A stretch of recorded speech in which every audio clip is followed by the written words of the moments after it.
Hello guys, welcome back to my YouTube channel. माझं नाव अंकिता आहे आणि आज मी परत करते आहे वेडिंग सिरीजचा एक दुसरा एपिसोड जो आहे सप्तपदी. सो ह्याचं माझं दोनच राहिले होते, सप्तपदी आणि रिसेप्शन. सो आज सप्तपदीच्या लुकबद्दल बोलूया. जसं मी तुम्हाला मागच्या व्हिडिओमध्ये सांगितलं होतं वरमालावाला. सो इन केस जर तुम्ही तो नसेल बघितला तर तो जाऊन नक्की बघा. सो वरमालावाला एक वेगळा लुक होता. त्या दिवशी वरमालाच्या नंतर सप्तपदी असते आमच्याकडे. सो सप्तपदी वेळेला एक वेगळा लुक होता. मला असं होतं की एका दिवशी मी दोन नाही सांगू शकत, कारण ते दोनही लुक सगळ्यात मेन लुक तेच असतात ना लग्नातले. सो खूप विचार करून क्युरेट केलेले होते. सो मी त्याच्याबद्दल वेगळा सांगायचा विचार केला. सो सप्तपदीवाल्या लुकला ऑफकोर्स नऊवारी नेसतात बरेच जण. साडी पण नेसू शकतं असं काही नाही, पण माझं होतं की मला नऊवारी नेसायची आहे. सो आणि मला होतं की मला ती बघा शिवून घेतो आपण नऊवारी, ज्यांनी ती रेडी टू वेअर होऊन जाते. सो ती आपण नेसू शकतो. मला ते नव्हतं करायचं माझ्या नऊवारीसोबत. सो मी असं केलं होतं की नऊवारी घेतली होती. म्हणजे मी माझ्या मेकअप आर्टिस्टसोबत बोलली होती हे सगळं, की प्रॉपर नऊवारी घे म्हणजे ती नेसवायला बरी जाते, म्हणजे सोपी पडते. कारण सहावारी किंवा सातवारी असं काहीतरी येते. सो ते त्याच्यानी जो मला काही महाराष्ट्रीयन काष्टा करायचा होता तो नसता जमला. सो त्याच्यामुळे मी नऊवारी घेतली. आणि मला खूप दिवसाचं माझं ठरलं होतं की मला वरमालाला मला रेडच घालायचा आहे आणि सप्तपदीला ग्रीनच घालायचा आहे. पंच हिरवा जो कलर असतो तो. सो त्याच्यामुळे मी दुसऱ्या कलरसाठी म्हणजे ट्रायच केलं नाही. मी डायरेक्ट हेच केलं की मला हिरव्याच रंगाच्या तुम्ही नऊवारी दाखवा. आणि खूप वेळ लागला नाही मला. अमरावतीतून आराधनामध्येच मी गेली होती सगळ्यात पहिले आणि तिथेच मी बघितलं. तिथे आवडली, त्याच्यामुळे मग मी नऊवारी घेतली. सो तिथे दोन नऊवारींमध्ये मला कन्फ्युजन होतं. दोन्ही नऊवारीच होत्या, पण एक याच्यावर खूप सुंदर सिंगल कलरचं होतं आणि त्याचे काठं खूप सुंदर होते. म्हणजे दोन्ही सिंगल कलरच्याच होत्या, पण एकाचे काठं खूप सुंदर होते आणि दुसऱ्याचा पदर खूप सुंदर होता. सो मी पदरवाले घेतली, जी फायनली माझी होती. आणि दुसऱ्याचा ऑफकोर्स माझ्याकडे फोटो नाही आहे, जी मी ऑलमोस्ट फायनल करणार होती, कारण तिथे अलाउड नसतं फोटो वगैरे घेणं. माझी सिंगल कलरमध्ये नऊवारी होती आणि पदरमध्ये त्याच्यात छान वर्क होतं, डिझाईन होती. म्हणजे मोर होते, तर त्याच्यात रेड कलर आला, पर्पल कलर आला, हे सगळं होतं. सो ती मी घेतली आणि ऑफकोर्स ती शिवून वगैरे काही करून घ्यायची नव्हती. त्याचा ब्लाऊजचा मी असं केलं होतं विचार की या ब्लाऊजवर मला खूप वर्क करायचं होतं. जसं माझं वरमालाचं ब्लाऊज होतं, सो ते ना ऑलरेडी ब्रॉकेटचं ब्लाऊज होतं त्याच्यावर. म्हणजे जे ब्लाऊज पीस आलं होतं साडीमध्ये तेच ब्रॉकेटचं होतं. त्याच्यात मला काही करायची गरज पडली नाही. पण हे जे ब्लाऊज होतं ह्याच्यात मला प्लेन होतं ब्लाऊज पीस. सो माझं होतं की मला त्याच्यावर खूप वर्क करून घ्यायचं आहे. आता माझ्याकडे खूप सगळे ऑप्शन्स होते ब्लाऊजवर वर्क करायसाठी. सो मी ते सगळे बघितले. काही तर बजेटच्या एकदम बाहेर होते, कारण माझी नऊवारी होती 9,000ची आणि त्या डिझाईन्स होत्या 12,000, 17,000, 20,000. जे मला सगळ्यात जास्त आवडलं होतं. सगळ्यात पहिले मी त्यांना फोटो दाखवला की ये कितने तक जाएगा, तर त्यांनी मला सांगितलं की 20ला जाईल. सो मी म्हटलं की काही अर्थ नाही आहे, आपली साडी पण इतकी महाग नाही आणि इतकं एक्सपेन्सिव्ह मला करायचं नव्हतं.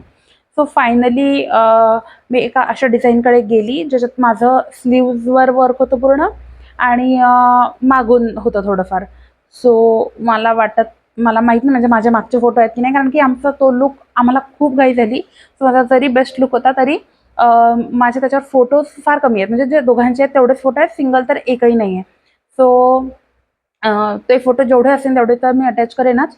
पण हां, ब्लाऊज मी विचार करते ह्या सीरीजमध्ये एखादा असा व्हिडिओ करेन मी पुढे, त्याच्यात मी माझे सगळे ब्लाऊज जे मी स्टिच करून घेतले होते, पर्टिक्युलरली त्याच्यात काहीतरी वेगळं आहे, तर ते ब्लाऊज दाखवेन. तेव्हा मी ते नक्की दाखवेन. किंवा परत मी वेअर केली नाही आहे, सो माझ्याकडे बॅगचा फोटो नाही आहे.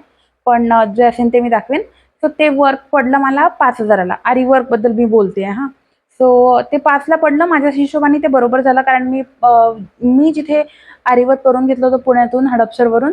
सो ते मॅक्झिमम जेवढे मी दुकान बघितले आहे, ऑनलाईन किंवा ऑफलाईन किंवा इव्हन अमरावतीमध्ये, सगळे खूप महाग होते. हेच एक असं होतं की जे मला त्यातल्या त्यात सगळ्यात रिझनेबल वाटलं. आणि ऑफकोर्स एवढा मेन लुक आहे म्हटल्यावर मग तेवढं 5,000 तर मग मी येतं की जाऊ दे आता, काही तेवढे आहेच, त्याची प्राईजच ती आहे. जर मग आपल्याला ते करायचंच आहे तर मग ते जाणारच होते. हे झालं साडीबद्दल आणि ब्लाऊजबद्दल. त्याच्यानंतर ज्वेलरीचं हेअरस्टाईलचं बोलून घेऊ आपण पहिले. तर हेअरस्टाईलचं होतं की अंबाडाच मला पाडायचं होतं. जुडा, अंबाडा, काय त्याला प्रत्येकजण वेगळं म्हणतं कदाचित काहीतरी. सो आमच्याकडे जुडा, अंबाडा म्हणतात, तर ते घालायचं होतं. आणि मला तो सिंदूर, कारण की त्या लुकमध्ये लावतात, म्हणजे सप्तपदी झाल्यावरच सिंदूर भरतात. सो मला इथून ओपन हेअर्स ठेवायचे होते. म्हणजे पार्टिशन करून ठेवायचं होतं तेवढी जागा, की त्याच्यात प्रॉपर सिंदूर दिसलं पाहिजे. आणि मला बिंदी वगैरे काहीच लावायची नव्हती, कारण मला ते हायलाईट सगळं माझ्या सिंदूरवरच करायचं होतं. प्रत्येकाची वेगळी थिंकिंग असू शकते. माझी अशी होती. सो त्या हिशोबाने मी फोटोज हेअरस्टाईलचे ठेवले होते आणि हेअरस्टाईलचे फोटो असेल तर तो तुम्हाला दिसत असेल. आणि हां, कारण की त्याच्यात जांभळा कलर होता पदरमध्ये, जसं मी आधी पण बोलली. आणि माझा नवरा पण कॉन्ट्रास्टमध्ये जांभळ्यासोबत लूक करणार होता. सो मी फ्लावर्स पण जांभळेच चूज केले. सो ते होती हेअरस्टाईल. त्याच्या व्यतिरिक्त इथे मला जुड्याला सगळ्यात वर ते काय म्हणतात त्याला मला माहीत नाही. पण ते लावायचं होतं आणि ते मला जुडा माझा उंचपर्यंत पाहिजे होता. म्हणजे असे जर मी आता दिसते तुम्हाला, जर मी आता जुडा पाडलाय तर मला तुम्हाला ते इथून दिसायला पाहिजे, असं माझं होतं.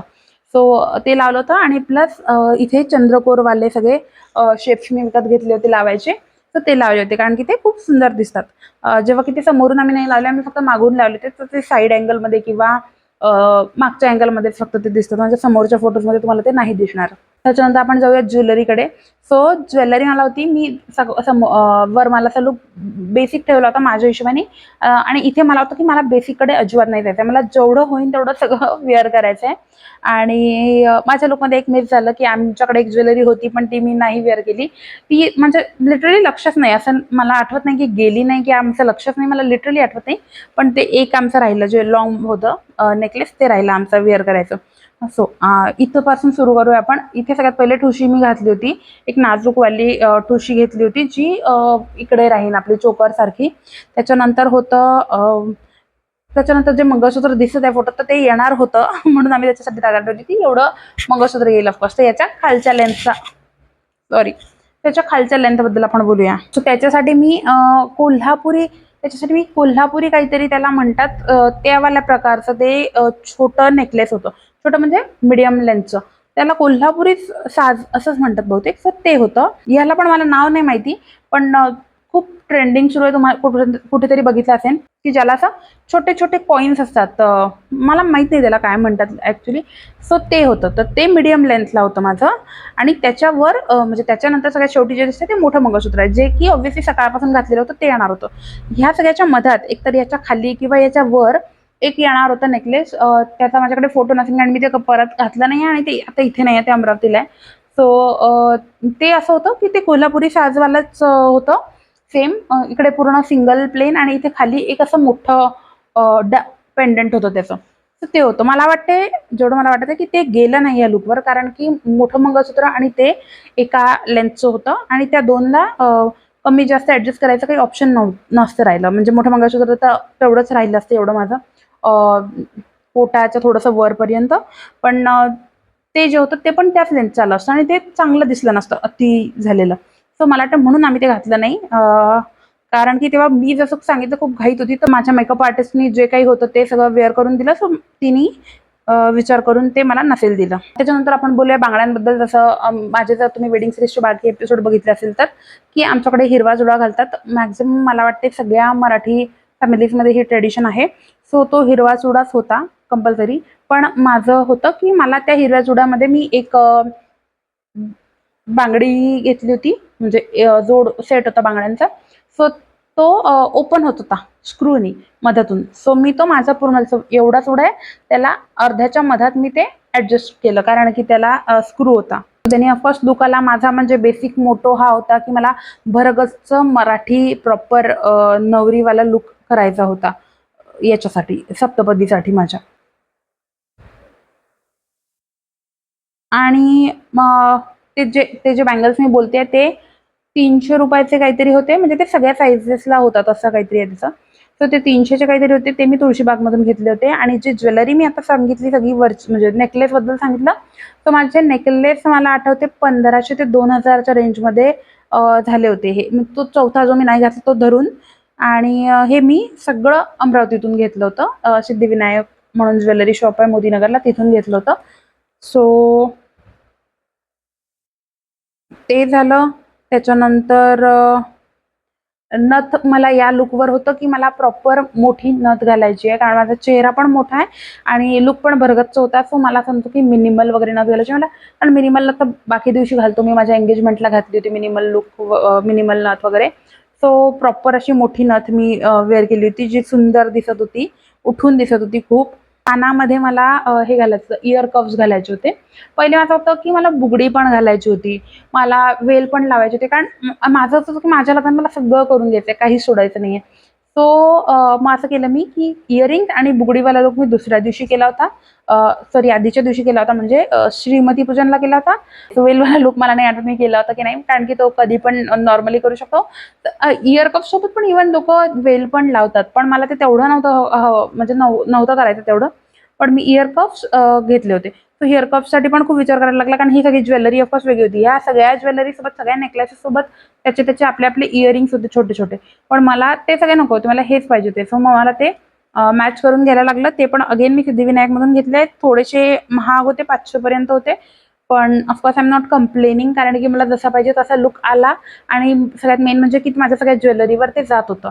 आणि मी तुम्हाला आधी पण सांगितलंय, माझ्या कुठल्याच मेन फंक्शनला म्हणा, म्हणजे वरमालाला, सप्तपदीला, कुठेच मी माझी गोल्ड ज्वेलरी काहीच घातली नव्हती. सो माझं असं नव्हतं की ते गोल्ड ज्वेलरीचा आणि माझ्या ज्वेलरीचा टोन मॅच झाला पाहिजे. म्हणजे सगळी ज्वेलरी आर्टिफिशियल होती. सो माझा तो होता की त्या सगळ्या ज्वेलरीचा एक गोल्ड टोन राहील माझा.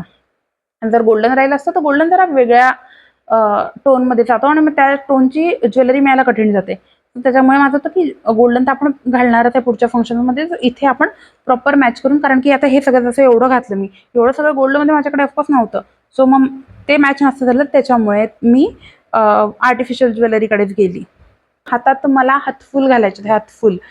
पहिल्या लुकला मी खूप विचार करून अंगठी वगैरे घेतली होती. इथे मला हातफुलच घालायचे होते आणि इथे मला घालायचे होते या लुकला, म्हणूनच मी पहिल्या लुकला नाही घातले. त्या हातफुलसाठी मला खूप शोधायला लागलं. मला अमरावतीत ते मिळाले नाही. मी पुण्यात तुळशीबागेत जसं फिरली होती काही गोष्टींसाठी, काही ह्या सप्तपदीचंच मेन होतं माझं, कारण की तुळशीबागेत ट्रेडिशनल ज्वेलरी खूप छान मिळते. सो मग मी तिथे जाऊन शोधले, तर मग मला जसे पाहिजे तसे हातफुल मिळाले. कारण माझे एक तर बोटं पण मोठे, तर माझ्या बोटाच्या अंगठ्या ज्या ॲडजस्टेबल नसतात त्या मिळणं आणि मग त्याचे हातफुल होणं खूप कठीण होतं.